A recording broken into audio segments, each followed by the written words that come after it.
laboratories play a critical role in healthcare, from detecting diseases to guiding doctors in making treatment decisions. But beyond sophisticated equipment and skilled personnel, experts say effective leadership is also essential to ensuring accurate and reliable laboratory services. It is against this backdrop that the Nigerian chapter of the West African Postgraduate College of Medical Sciences (WACP) brought laboratory leaders together for this workshop. The workshop is organized by the West African Postgraduate College of Medical Laboratory Science. The college has member countries: Ghana, Nigeria, Sierra Leone, Cote d'Ivoire, Benin Republic, and many other countries in West Africa. We realize that laboratory is very key in the diagnosis of diseases, whether we talk of infectious diseases or non-infectious diseases, or what we call communicable and non-communicable diseases. Laboratory is very, very important. And the college now makes it a priority to invite laboratory leaders in medical laboratories nationwide, directors of medical laboratory science, deputy directors, assistant directors, chief, and all those people in leadership position in medical laboratories in Nigeria, to strengthen the leadership ability on how to manage the laboratory properly, with a view of rendering quality services to the clients that are using the laboratories. And that includes the public who patronize hospitals, people who visit laboratories, students who are pursuing degree courses in the universities, and many other stakeholders in the laboratory. That's the essence of the training. It's to empower or strengthen the abilities of leaders of medical laboratory science in the management approach for better quality services to the people. That's the essence of the workshop. The workshop brought together medical laboratory leaders, including directors, deputy directors, and chiefs of laboratories, with participants drawn from Nigeria and other West African countries. The focus was on strengthening leadership skills and improving the management of laboratory services. The training is organized for the directors in the laboratory, the deputy directors, and the chief in the laboratory.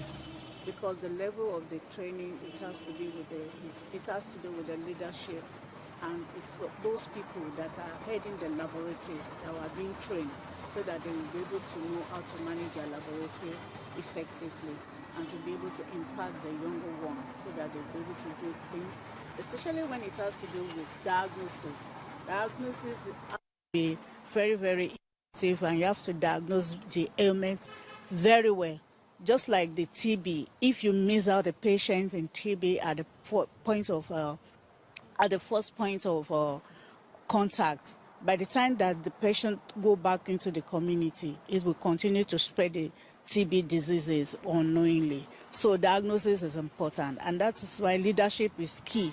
When you know what you are doing and you are able to, do your work effectively and perform it effectively, and you are able to coordinate your team member effectively, then you'll be able to carry out your work as expected of you, and you'll be rolling out excellent results in the laboratory, and will be having a wonderful result. And it's now key, because without the wonderful result and excellent result from the laboratorians, then the clinician will not be able to treat their patients effectively. So that is why this workshop is organized for the directors, especially those ones that are in the leadership, so that they will be able to manage their laboratory very well. It is leadership training for medical laboratory scientists, but it's for the directors, because it is meant for the leaders in the laboratories, those ones that head the laboratories, that is the managers and the directors, the chief, the assistant director, because they are the ones that are heading the labs, and they'll be able to coordinate their subordinates effectively. According to the organizers, strong laboratory leadership is essential to maintaining quality standards and ensuring accurate diagnosis. The training also focused on quality assurance and effective implementation of policies within laboratory settings. With laboratory services playing a key role in disease diagnosis and public health, the WACP says continuous professional development and stronger leadership will remain important in achieving higher standards of healthcare delivery across West Africa. So far, I've learned that it's a training that centers on day-to-day running of the laboratory, putting the patient care and safety paramount. We all understand, we all agree with me that patient care and safety is of key in health, and so there are daily activities that ensures this. This is part of what I've come to learn and to learn. And health is a teamwork. And so one has to learn how to operate within a team. You have to carry everybody along. You don't have to be practically down. And so in all, it has to be an all-inclusive government. You don't dictate, you carry everybody along, because at the end of the day, in a medical setting, we have different professions that comes to care for just a single patient. And the wellness and the well-being of the patient is of utmost importance. So that is part of what we came here to learn. Thank you.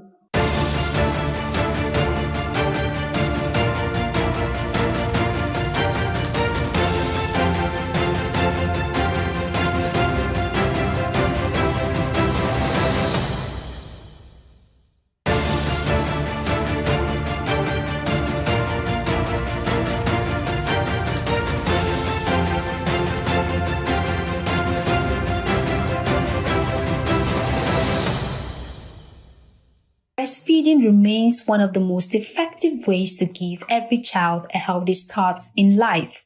As Lagos State joins the rest of the world to mark World Breastfeeding Week, health experts are encouraging mothers to exclusively breastfeed their babies for the first 6 months. So we have to tell mothers what breast milk is about, what breastfeeding is about, how important it is, and how they should really embrace it. Especially in the first 1 hour, we're also teaching our health professionals to ensure that the baby latches on in the first 1 hour. Very important, skin to skin, the first milk that comes out, and the advantages of actually using breast milk, which is not even, there's no need to debate it. It's so obvious, and remove all the myths about, oh, don't breastfeed, this is what. There's no reason why 99% of mothers should not breastfeed. The 1% is for those who are sick, who just can't do it for all the different reasons. So that's why we're here. That's why we do this every single year, same week. According to experts, breast milk provides all the nutrients an infant needs during this period. Women are the backbone even for the future. So giving them not just a day, but 7 days to really celebrate even what women do is something that we must also commend the government for, and also all those partners that are also kind of driving it too. So for the 7 days, it's been a very, very long one all through the whole country. Lagos State is conclusive too, and we are trying to see how we can also make it known that that women carry life. Breast milk itself is life. It also strengthens the baby's immune system, protects against infections, and supports healthy growth and brain development. They add that breastfeeding is equally beneficial to mothers, helping with recovery after childbirth, while reducing the risks of certain diseases. As awareness continues to grow, health stakeholders say exclusive breastfeeding remains a simple yet powerful step towards providing the health and well-being of both mother and child. The institutions that matter in the future will not simply distribute content. They will build trust. They will build communities. They will build influence. ANN was created for this moment.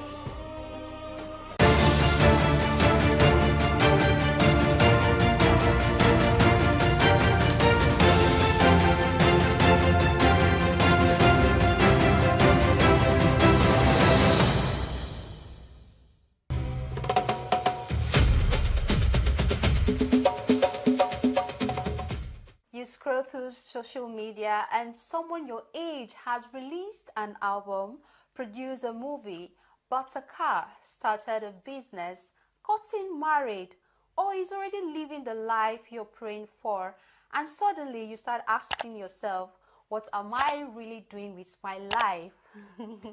Good day and welcome to the Youth and Society on Alive TV.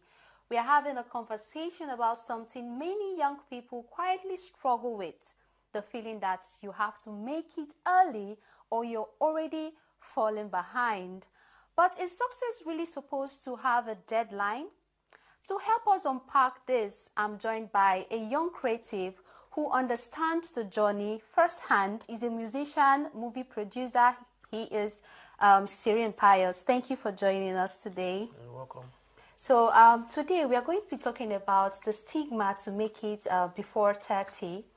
So my first question is, why do you think society has created this idea that you must make it before 30? Okay, yeah, I think society has made this, made people believe that you must make it before 30. Talking about the peer pressures, yes, comparing yourself with other people, which is not supposed to be so. I don't really know why people really want to make it at the age before 30. Yeah, also I think success should allow everybody. I think everyone should work on their pace. You understand? So no need for being hurry, trying to make it before 30. Let's just forget about what society sees.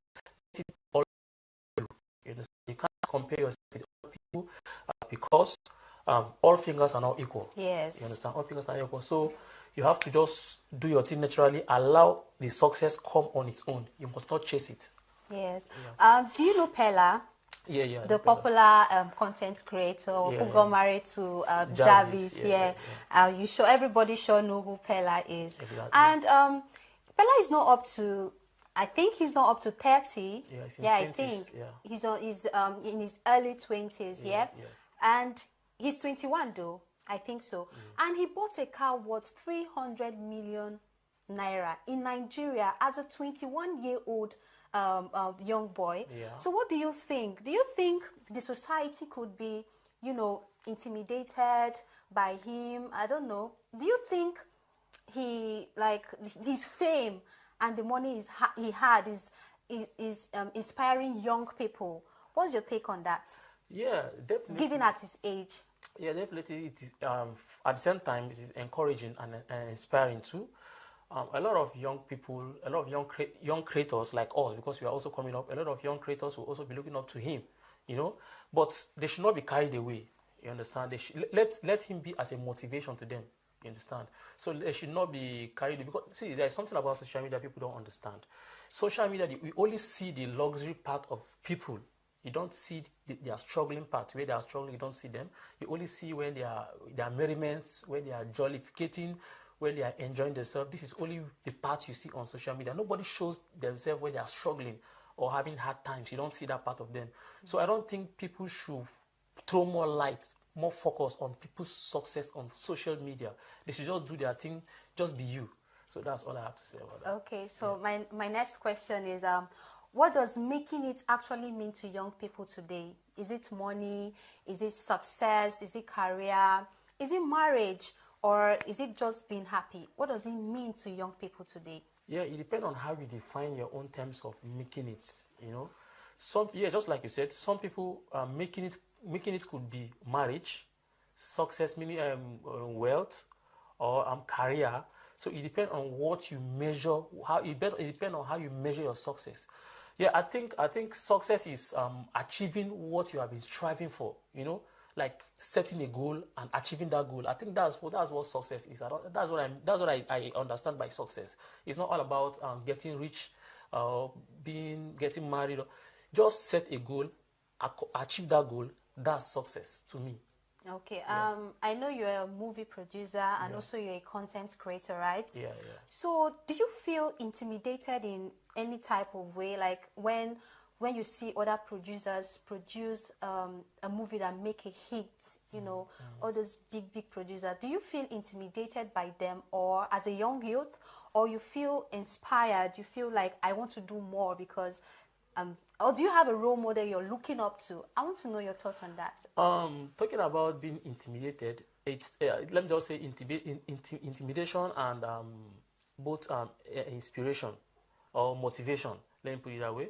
Yes, I would say sometimes, definitely, when someone is doing the same thing you are doing and the person is doing it very well, definitely it can be intimidating, but not intimidating that too much, because let it just be a motivation. Yeah, I see it. Sometimes I get intimidated, and most of the times I see it as a motivation, you know, because I believe if this person can do this, that means I can. You understand? So I don't feel intimidated because I'm jealous or something like that. No, I just want to be. I also see myself in that position or higher.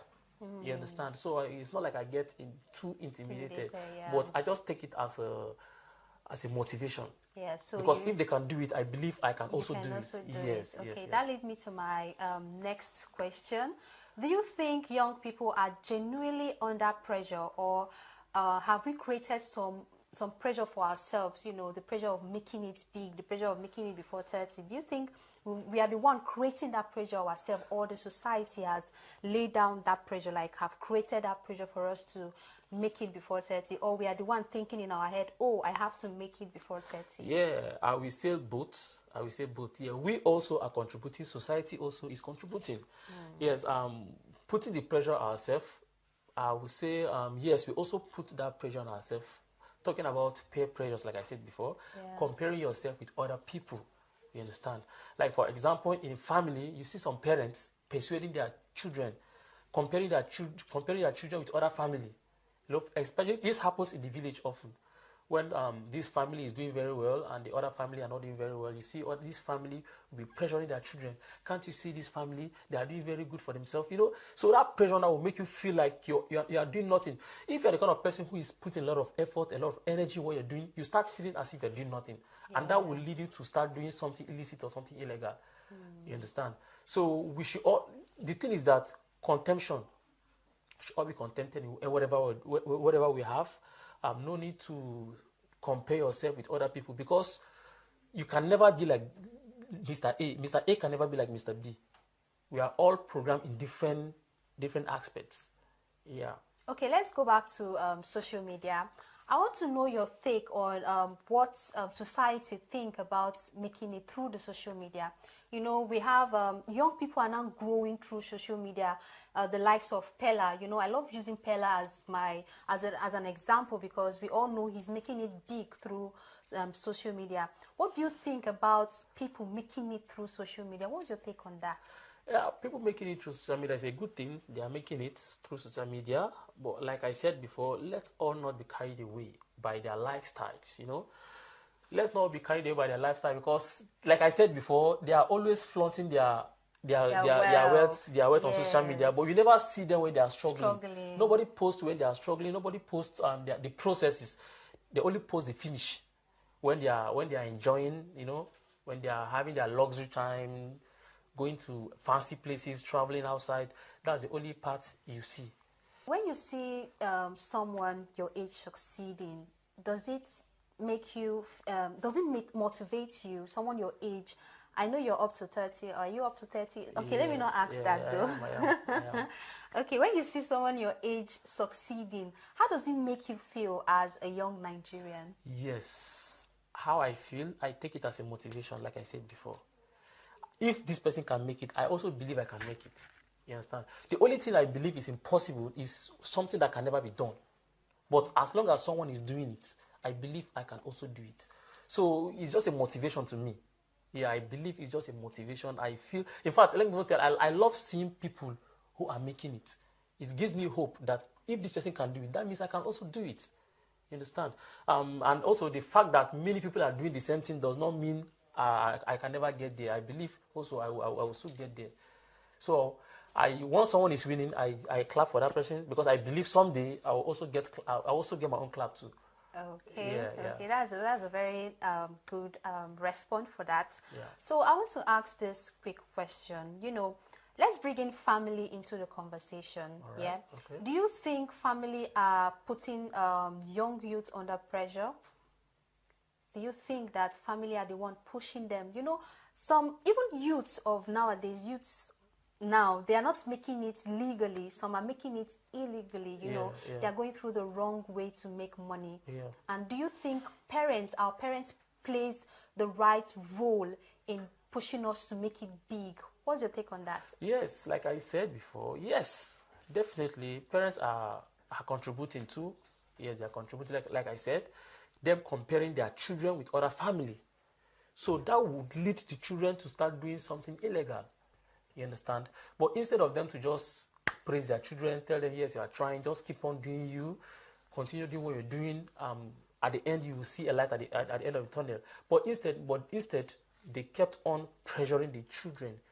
Go and do this, go and do this. Can't you see your mate? Your mate is doing this, your mate. Sometimes they just come, you see, sometimes parents will come back and just start broadcasting news to their children. Your friend just bought car. He's your mate. Like, what message are you passing? Like, you're trying to tell them that since so person bought car, you have to go and buy car too. You understand? This one, he built house. You have to go and build house too. So from there now, you see the children, they'll start feeling threatened. You know, they'll start feeling pressurized. And before you know it now, they start doing illegal things just to make sure they meet up, to make their family, to make their parents proud. You see? And to some parents who just feel they can enable their kids, you know, funny enough, there are parents who don't motivate their kids to make it big. You know, they give them the free hands to just relax. What's your take on that? Like talking about parents who does not even care. Yes, they don't give that emotional support because they have the money, you know, they are rich, they are well-doing, they can afford anything for their kids. So what do you think about parents who don't motivate their children? You know, we are in a country where you have to struggle to make it, you get? And these rich parents don't give their children that emotional support, don't motivate them to want to make money for themselves instead of relying on their parents' money, you know? So what's your take on that? Actually, you know, it is very advisable for parents, even though they are rich, they should also let the children know that getting money is not an easy something. You know, they have to put effort in their own way, try to bring out something that can. I think parents should only guide their children on the path of. I'm going just to guide them. But making the money, they should also try as much as they can to also try to get some things for themselves. They should not rely on their parents. So parents should also try their possible best to guide their children in the right path. You know, you must not. There are many parents. Okay, I've seen situations where some wealthy parents, after they die, their children automatically start from square one, despite their wealth. You know, so it is very good to lay a very good foundation for your children, so that when you are no more, they will be able to catch the fish themselves, not always giving them that fish. Yeah, they should always try. Teach them moral. In fact, teach them everything they need to learn about how to also make the money they are also making, because you can't just continue giving them wealth. What if you are no more tomorrow? Who will continue giving them? That is it. Okay, in a state like, you know, in Nigeria, the cost of living is so high. What do you think about those people who are making it so fast? You know, you can see, I don't want to use Pella again as an example, but let me still use him, yeah? Okay. Pella is a very young youth, a very young Nigerian, and he's making it very, very big.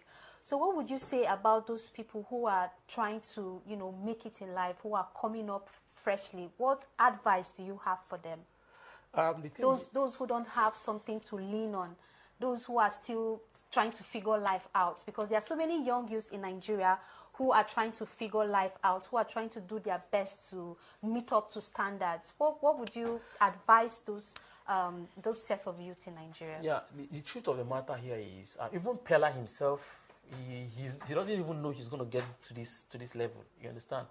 So success is something that comes naturally. I feel, let it come naturally. You don't have to. Yes, I know you have to work towards it, but don't chase it. Yes, success will come when it's right. You understand? So like I said, Pella did not even know he was going to make it this far. So if you are young and you're coming up, you're creating, just continue doing you. Put more effort, put more ginger, put more energy.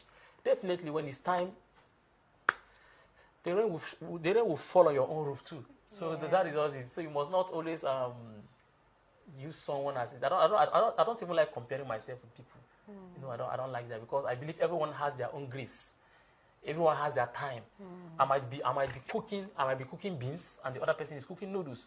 His noodles will be ready before mine. Yeah. So maybe his noodles is even ready. He has eaten it, like forgotten that before my own will be ready. So everyone has their own time frame of making it. So just work, just flow at your own pace. You don't need to rush. Just flow at your own pace. That's what that's advice I have to give to young creators out there.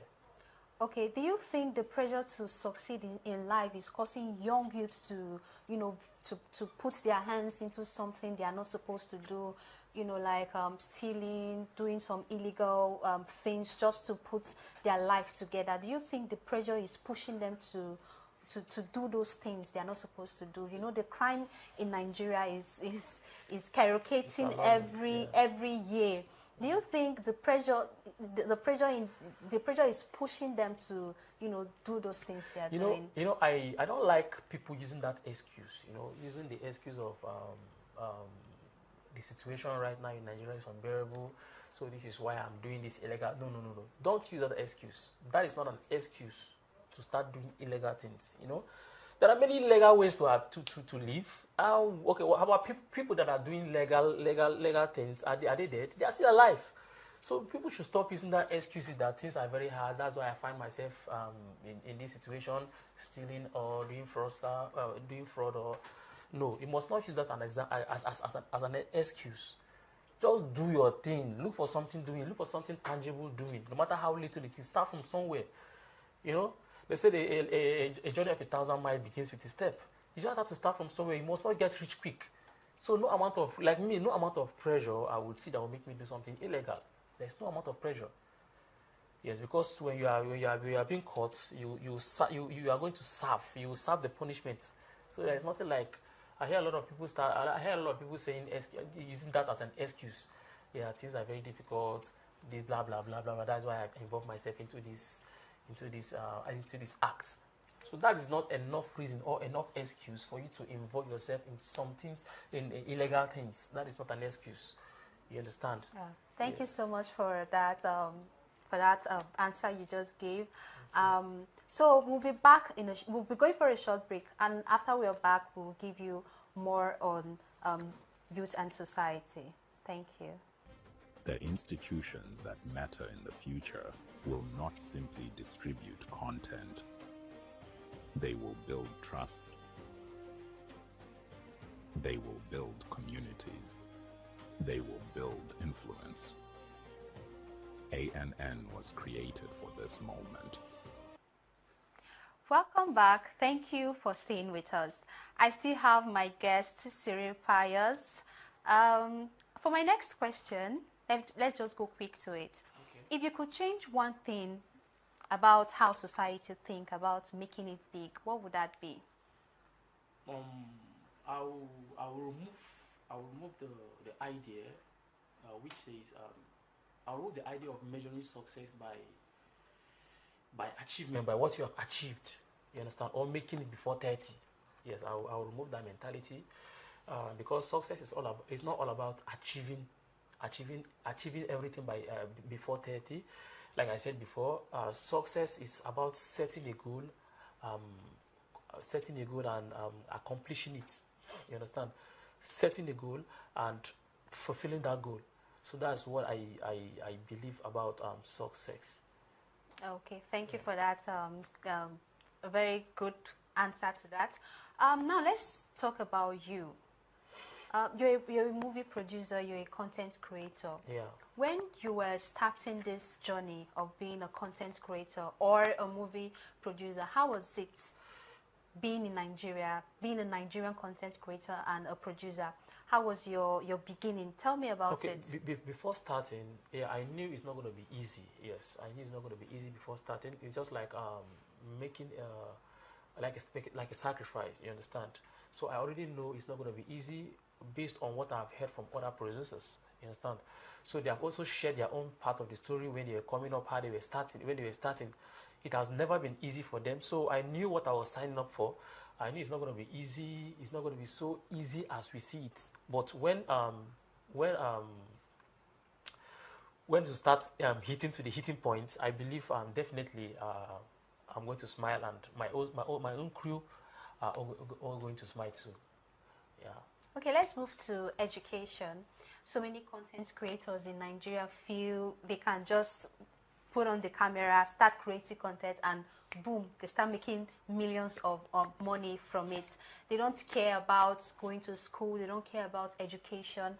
Do you think content creators should prioritize education? Do you think they should just focus on being a content creator, leaving education aside? We all know that education is the pillar.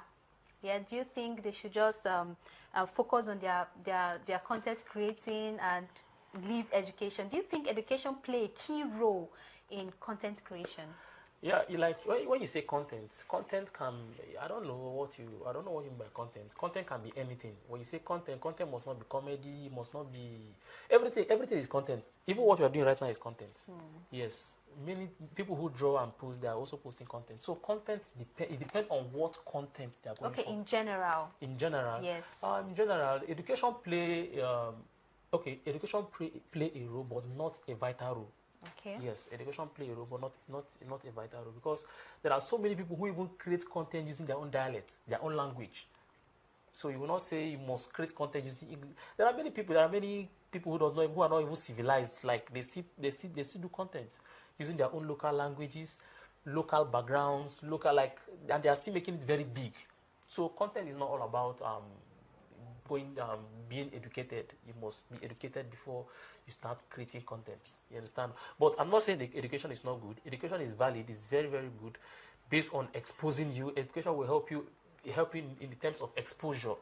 You understand? So that's the only place education comes in. But aside that, I don't think there is anything that is one serious vital role education is playing in content creation space. Although, like I said before, it depends on the kind of content you are creating. Yes, like this kind of your content, education is very, very important, because what you're doing right now is content. Yes, so your education is very important. There are some nurses who also do content, teaching people how to live healthy. Some doctors teaching people how to live healthy. They are also doing content. So those ones education is very, very important for them. They have to be educated to be able to carry on that kind of content. But women, there are many people who will just be inside their room, just be posting their daily activities, and it's blowing up very, very well, and they're making money from it. They just do random videos, do voiceover, and post it. Their YouTube, Facebook, all their social media platforms, they post it, and it generates income for them. So, and let me even tell you, they're even living very, very well, more than, okay, you like using Pella as an example. Is Pella a graduate? No, he's not. He's not a graduate, but I can tell you, Pella is making it. In fact, more than. Let me not even go that side. Let's go there. Because he's making it very, very big. Yeah. Graduate even with masters and all. There was even a time he wanted employing. I think, although I didn't deliberate on that very well, he wanted employing graduates. You can see graduates, they lined up. He was interviewing them one after the other. Someone that is not even educated, but he wants to employ educated people. So you see, so education is, I think, to me, education is just overrated. Yes. Why did you say that? It's overrated in our society. It's so overrated because just if he can do it, employ him. That's just it. If the person can do it, employ that person. The person. I'm not saying education is not good though. It's very, very good. Education is good, but not everything education solves. You understand? When someone is good at this thing, give that person. What about people that cannot afford to go to school? People that cannot afford, but they are very, very talented in what they do. That you're looking for, they can do it for you. Then give it to them, let them do it. So education is good, but not vital. Education is not playing a very. Let me tell you. Check check the richest people, like rich people in Nigeria right now. Check their background. Just check them and see how many of them are educated. Not all of them, but educated people are working under them. They are employing educated people. So how can you explain this? Undergraduate. Let me just say undergraduate is employing graduates. So you see, you have a point so there. education is not everything. It's not, especially in content creating. Education is playing a role, but not a vital role. Okay, so let's shift a bit to government. Okay. So do you think the government is playing a vital, like a vital role on our youth today in terms of creating job employment? You know, there are so many youths, like you said, education is not the vital role. Like, it's not the most important thing a youth should have. Your skills could push you forward. Yes, yeah. yes. So there are some youths who are well educated. They don't have that skills. You know, they don't have that that opportunities. Like, not everybody can put on their phone in front of them and speak fluently. Some people are camera shy. Some people cannot make it through social media. What do you think the government should do about those youths that actually went to school and there's no job employment? They don't have where to start from. They don't have a starting point. They don't have a lead. Let me put it that way. So what do you think the government should government look into their case? What do you think the government should do? Government should know that they are working for the people. You understand? The government are working for the people. They're just like they are looking out for our welfare, the youth's welfare. You see, they should create job opportunity, which is very, very important for the youths. So make it make sense. How can someone finish serving and just stay at home, start frying akara, start roasting corn on the roadside, carrying pure water, carrying soft drinks, running around, hawking on the... It's not nice. You know, okay, at least, you know, going to school in Nigeria right now is not an easy task. You know, people will spend 4 years, spend their resources, their time, their energies, and some people even lost many opportunities, all in the name of their schooling, their studying. So at least they should prioritize graduates in Nigeria. They should prioritize them, because it's not easy for one to go to school, graduate, serve, come out with flying colors. It's not very, very easy. At least opportunities should be granted to them. You know, there are many things Nigeria could start doing. Like, our government could start helping us with, like, for example, more companies, more construction companies in Nigeria. Not everything they will fly it abroad. Not everything importation. You know, they should at least for some time close that border. Try to make things happen here in Nigeria. You know, try to, like, for example, rice, our things we consume on a daily basis, start producing them. Open a very big factory, employ youths there. Even if we import, let it just be some few things you're going to be employing. Just imagine, there was a time that I heard that matches was being employed. imported from outside countries. It's very, very wrong. There are many things we can do by ourselves. You understand? The government should help us bring all these things to Nigeria. Yes, empower the youth. People who have skills, empower them. I know they cannot do it all, but at least they should try their possible best. You know, so create job opportunities by getting more factories, more companies. Like, there are many things they can do to help the youths.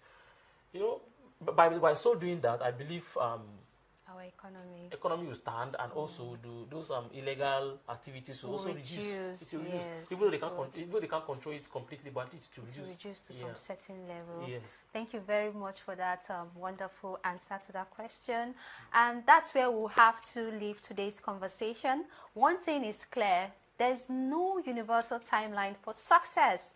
Your journey may look different from the person next to you, and that doesn't mean you're behind. To everyone watching, don't allow social media, family expectations, or society's timeline to make you forget your own journey. Keep learning, keep growing, and keep moving at your own pace. A big thank you to my guest, Cyrene Pius. Thank you so much for joining us and sharing your thoughts. And you've been part of this conversation, and I'm so glad. Thank you for granting me this opportunity to host you today. I appreciate so much. I'm Precious Onu, and this is Youth and Society on Alive TV. Until next time, Stay informed, stay inspired, and remember, your story is still being written.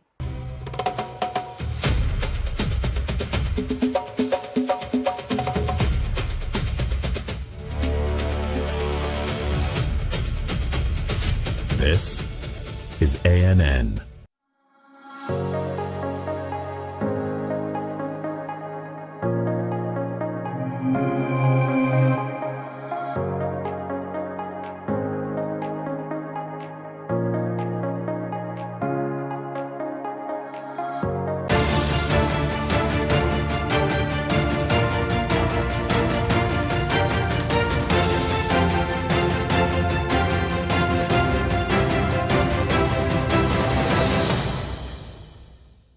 Despite efforts to increase local automobile production, the latest trade figures suggests Nigerians are still looking beyond the country's borders for their vehicles.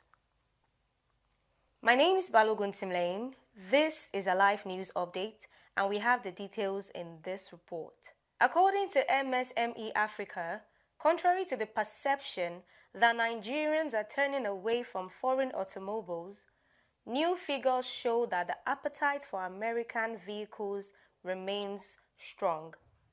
According to data from the U.S. Census Bureau and the U.S. Bureau of Economic Analysis, Nigeria imported vehicles and automotive parts worth $602 million from the United States between January and May 2026.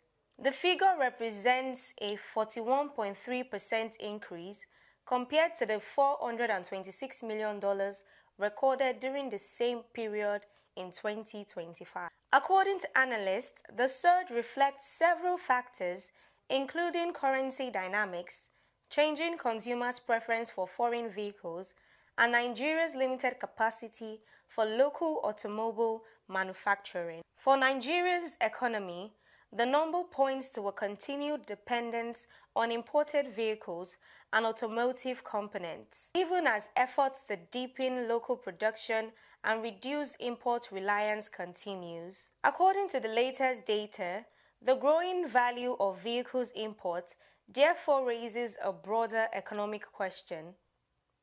Can Nigeria translate its strong demand for automobiles into stronger local manufacturing and reduce its reliance on foreign supply?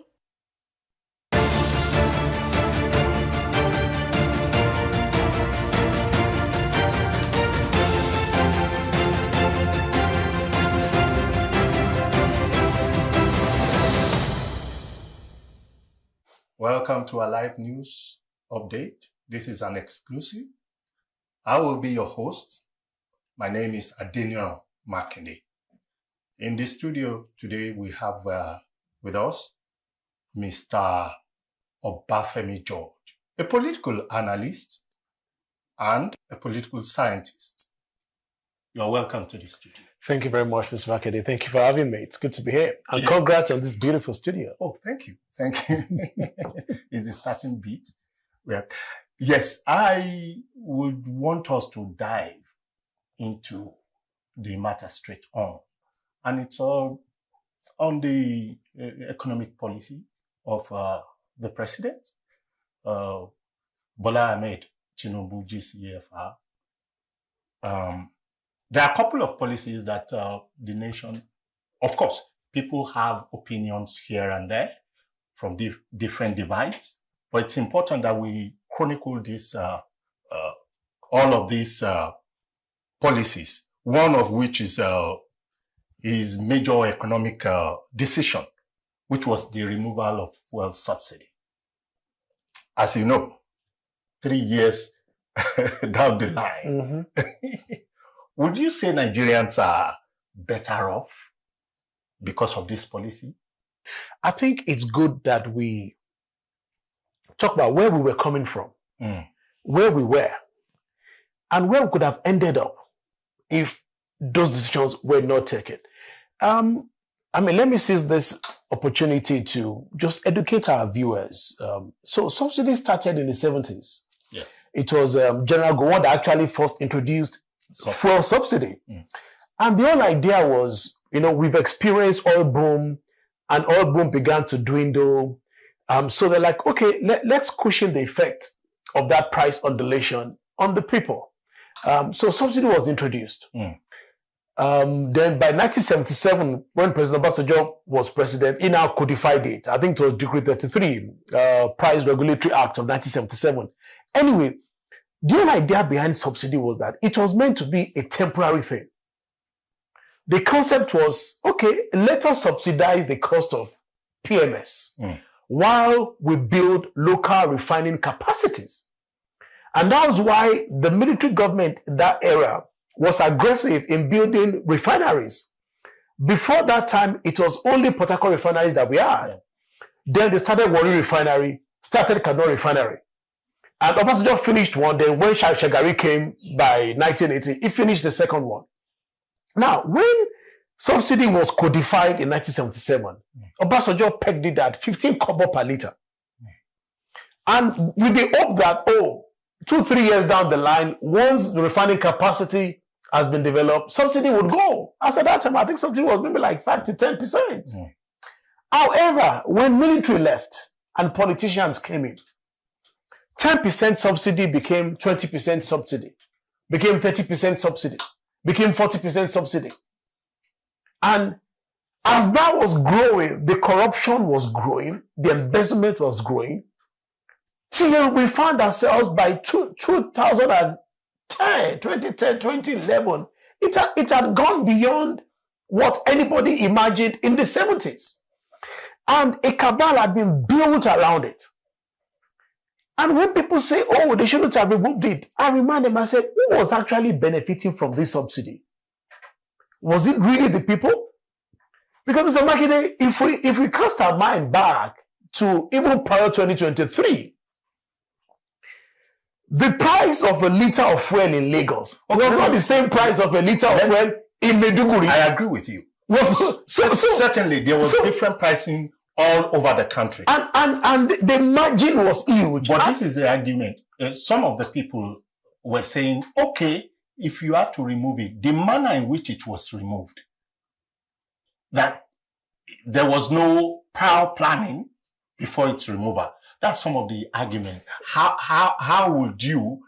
Because what they fail to realize is that when you want to deal with an established cabal, it's not a policy that you're going to set up a think tank and you're going to start having town hall meetings and you're going to give them enough time to plan. Have you ever asked yourself why all the previous presidents were unable to remove subsidy?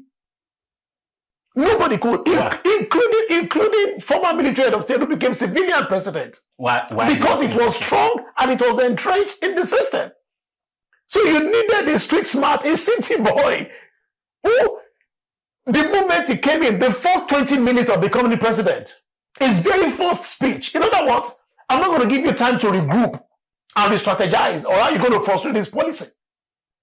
That was the first thing that did. He took it out. Because as a nation, we were there.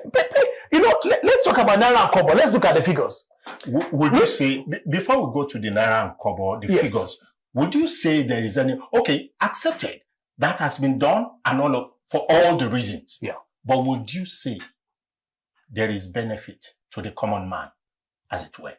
Absolutely. Because you see, prior to 2023, many people don't also remember, by 2022, Buhari's budget, the late President Buhari's budget, we were spending 93% on recurrent expenditure and debt servicing.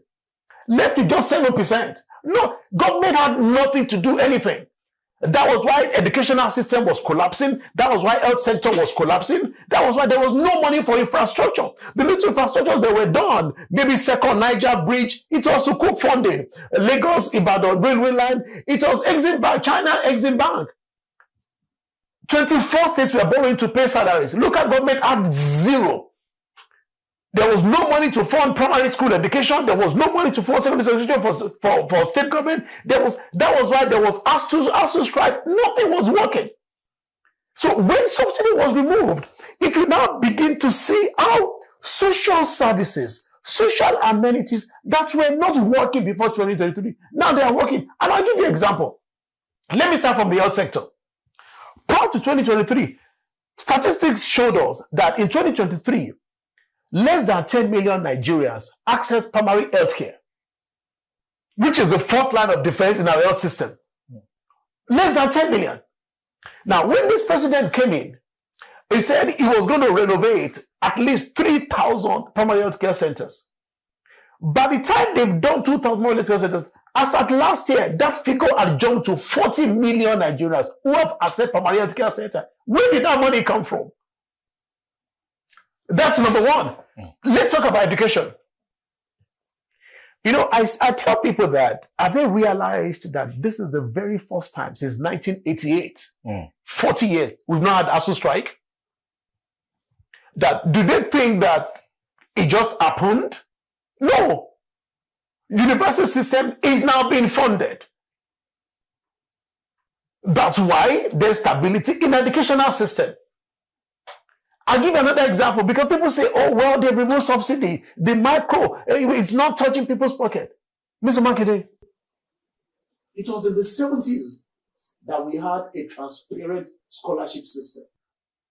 Since that time, none. Last year, this president created NEL Fund. Less than 15 months ago. Between then and now, over 1.5 million youths have benefited from NEL Fund.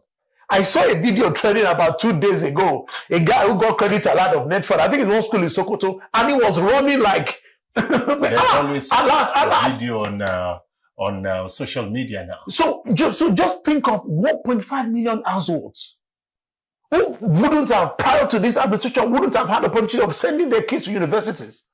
Then what almost 300 billion naira disbursed. How would you now place the people who are on the other divide for whatever argument they have over this? What is the soothing word that you will give to them concerning these policies? Because don't forget, this same administration, right, also unified the foreign exchange. Yes. Which is another policy. Yes. That is going in the same direction where the masses are on different divide. Right. We make this argument about how this thing will help at the long run, but there is that other demand on the other side who are saying, while the long run waits, what are the things to do now? So, you know, I always like to use this maxim that we use on the street, that it says, you pay now or you play later. You play now or you pay later. Whichever way, you are going to pay.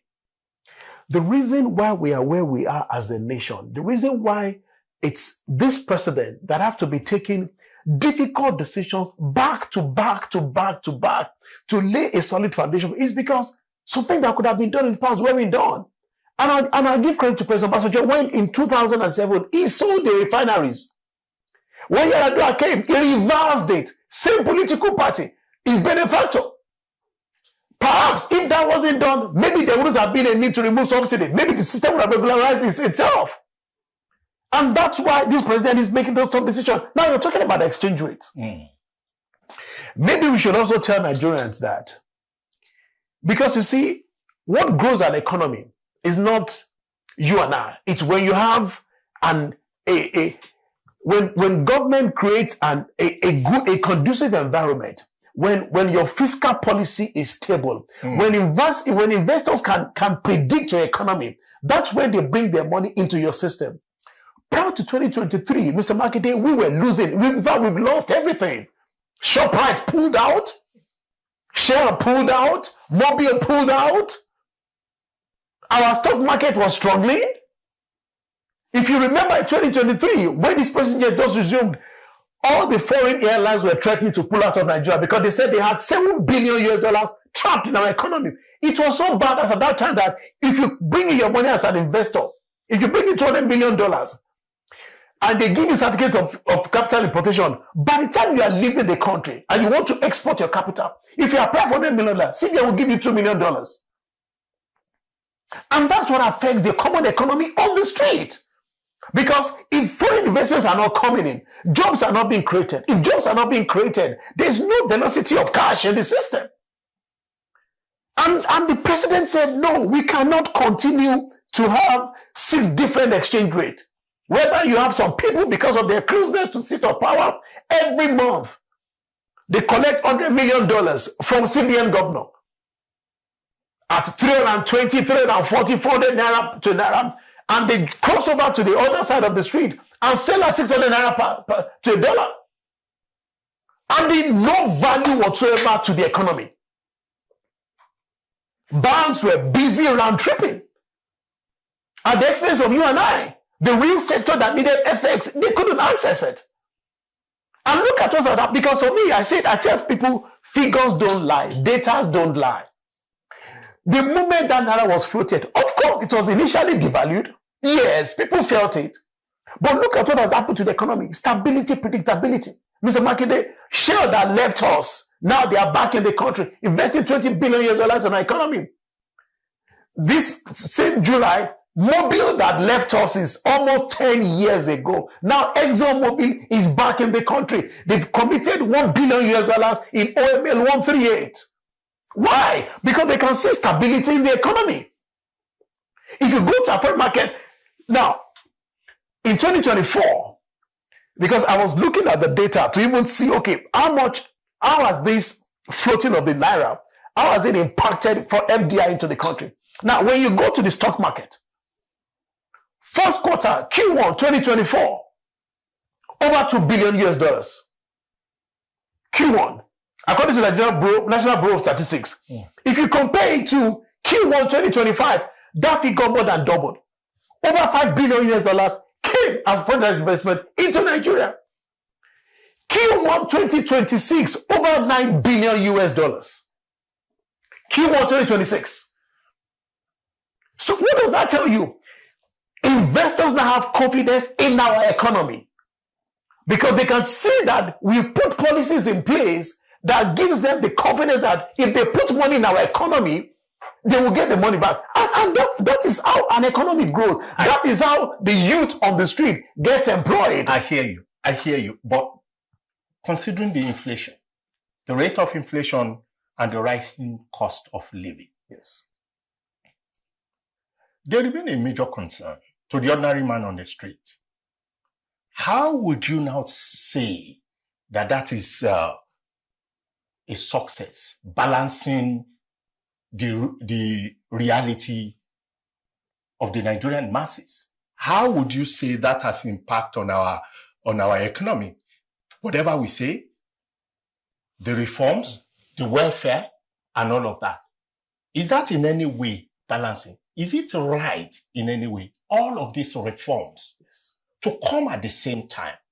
The impact on the masses, are we considering it? Because it is good to hear all of these lovely things. But to the common man on the street, who bears the brunt at the end of the day, how do we balance this? No, see, Mr. Makinde, we all bear the brunt of these decisions. Well, it seems some see, if we make this argument, even as employers of labor, it bites.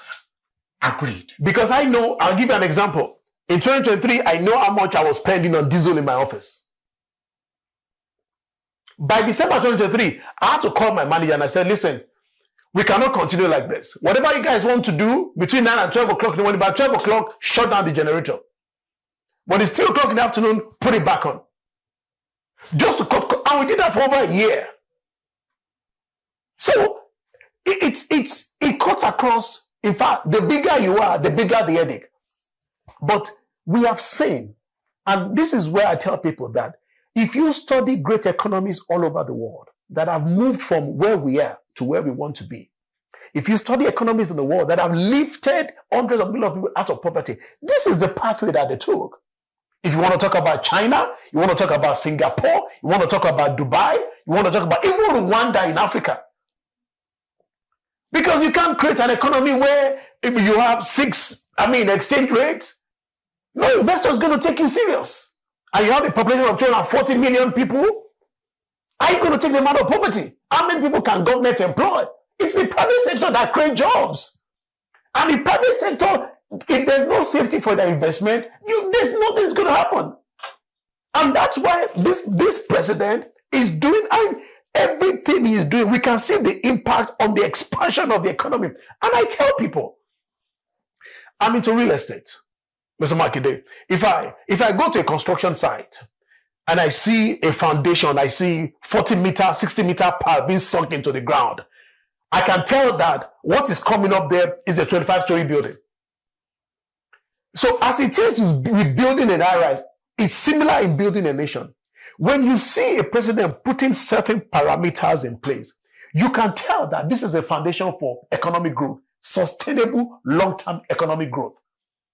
And removal of stuff. Okay, let's even put aside my opinion. Let's talk about global opinion. S&P. Okay. S&P released a report 15th of May 2026. And they highlighted all the decisions that this government has taken. Positive economic decisions. They mentioned removal of fuel subsidy, floating of the naira. They even referred to Executive Order 9, which is signed in February, that mandated NNPC that every proceed of crude oil, let it go directly into revenue account and not some NNPC account in London where the money develop wings. What would you say to, given all the situation that we have mentioned, yes, all the misunderstanding, all the lack of enough patience? I mean, from all that you said, that the Nigerian people, if I have to put all, the Nigerian people have to be patient with this government. Yes. To go through the reforms and all of that. But there is still the fear and everything that persists, right? Will it be the reason for the insecurity that is all over the place in the nation now? Will that be? No and yes. The reason why I said no and yes is because, yes, poverty also contributes to insecurity. But you can't just use a blanket approach to analyze the insecurity or security issues that we have in the country. Because the root cause in the Northwest is slightly different from the root cause in the North Central. Likewise in the Northeast. To a large extent, illiteracy is a major contributing factor. Because I'm sure you remember that there was a report that UNICEF published that says that we have almost 20 million out of school children in Nigeria. I'm sure you have the report. Yeah. If you read the report, that report says over 10 million are between the ages of 4 and 10 years old. And it says over 8 million are between the ages of 10 and 14 years old. But that's not where I'm going. That report says 66% of that figure, they are in Northwest and Northeast Nigeria. So if you tie that to insecurity, where do we have this insecurity? Where was the origin? Northeast, Northwest. Boko Haram started from Northeast. Banditry, illegal mining, kidnapping, mostly started from Northwest. So if you connect the dots, that tells you that illiteracy contributed largely to it. If you look at those bandits, they are young. Some teenagers in the early 20s. Now, those were the young ones that were refused to send to school 15, 20 years ago. They are the ones that became bandits. Would you say the government is doing enough to curb insecurity? Oh, yes. Directly and indirectly. What do I mean by directly? Because if you look at the data, no president have achieved success against banditry as much as this president has done. In the month of May alone, over 200 Nigerians that were kidnapped were rescued. Over 300 terrorists killed. In the month of June, 320 Nigerians were rescued. There's hardly a day, and I encourage the young ones who like social media. I tell them to go on Instagram and begin to follow HQ Nigerian Army. And you will see, it's unfortunate that the mainstream media doesn't report the successes of this administration when it comes to security. If you follow that handle, Nigerian Army handle on Instagram, HQ Nigerian Army, almost on a daily basis, you will see the successes being recorded against banditry, against insecurity in this country. And I'll give you one classic example. You know, this Orire kidnapped victims that were rescued. You know, opposition had thought that was going to be another Chibok story. I mean, with what I've gathered, they've actually built a campaign around it, thinking that, oh, this is another Chibok story. But they didn't know that this is not a president that is sleeping. He's hell-bent on succeeding. Just last week, what a military president could not do, this president has approved the expansion of military divisions from 8 to 12. That tells you that he's thinking long-term in dealing with his security. For the first time since 2002, every president have set up all kinds of panels to look at the Nigerian police system. They all knew that there was something missing with the Nigerian police system. President Obasanjo set up one in 2002. Another one was set up in 2005. When President Yar'Adua came in, he also set up another committee, I think in 2008.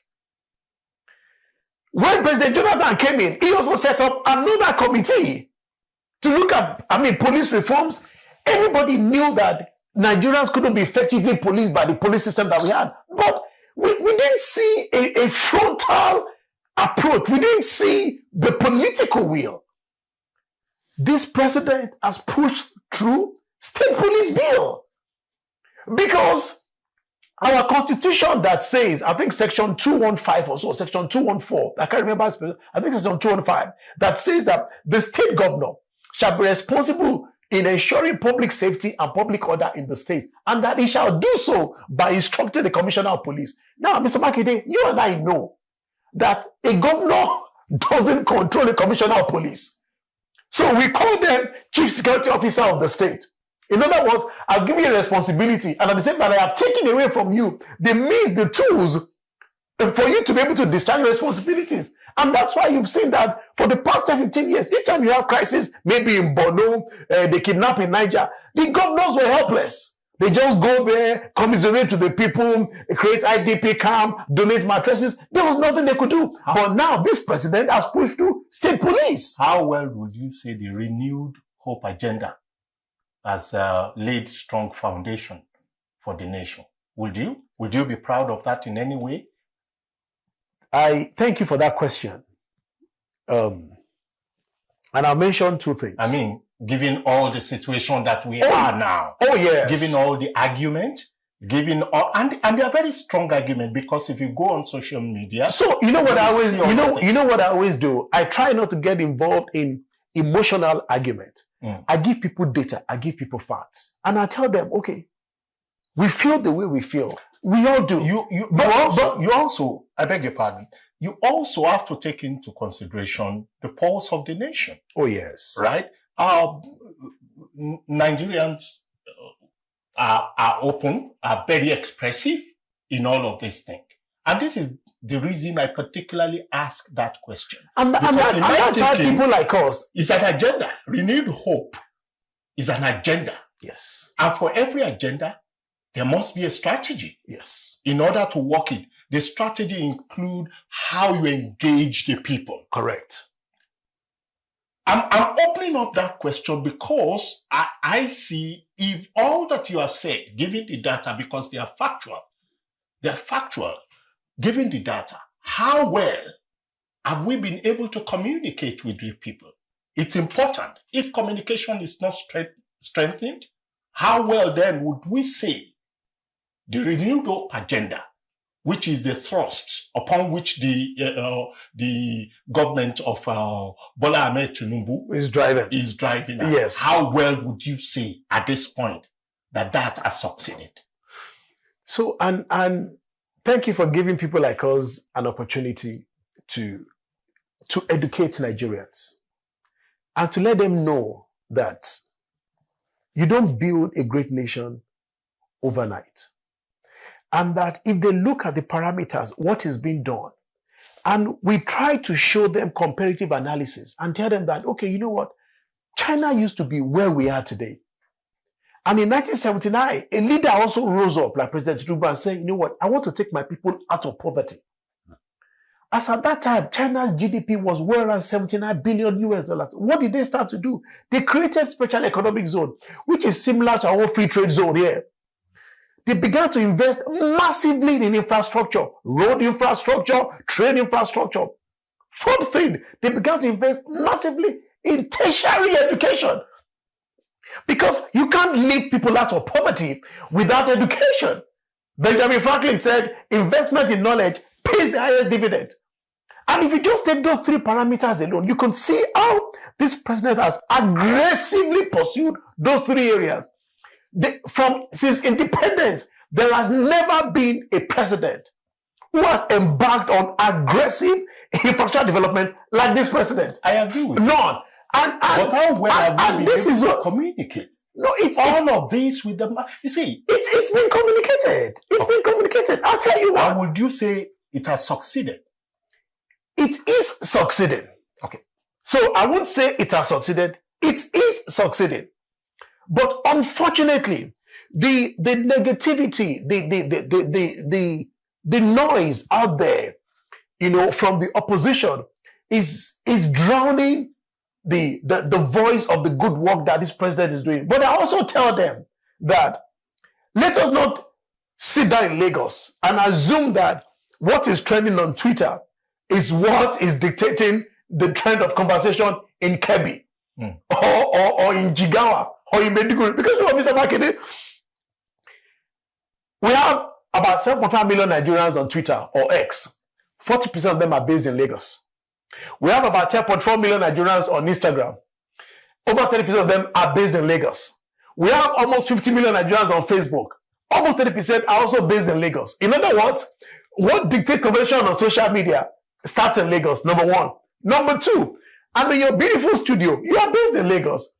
Most of the strong media houses, they are based in Lagos. Some of them have branches in Abuja. Likewise, the print media. If I mention all the top 10 print medias, 9 of them are based in Lagos. So we erroneously and arrogantly conclude that the conversation on those platforms is what determines what's going on in Bayelsa or in Enugu. Whereas this president, who is a strategist, every policy that's implemented in those places, he is sending his media team. Just last week, media team of the president took over 50 journalists to go and tour the Southeast. They've done Southeast, they've done Northwest, so that they can see what is going on. And the people there who are benefiting, who can see what is being done, they know what is being done. Okay. The guy in Sokoto who got nail fund the credit alert, he doesn't know what you're saying on Twitter. Thank you. But he can feel the impact of what the president is doing. Thank you, Mr. Obafemi George. We'll leave it right there because it's an ongoing conversation. It will continue to go on. It has been lovely in the studio. We have been discussing with our guest, Mr. Obafemi George, a political analyst and a political scientist. We've been discussing the policy of the government and the reaction of the people, reaction of businesses, reaction of the nation. We've been discussing that, and it's been a lovely time. Some other time we'll bring some other people to come in the studio and continue on this analysis. Once again, I say thank you and goodbye. This is ANN.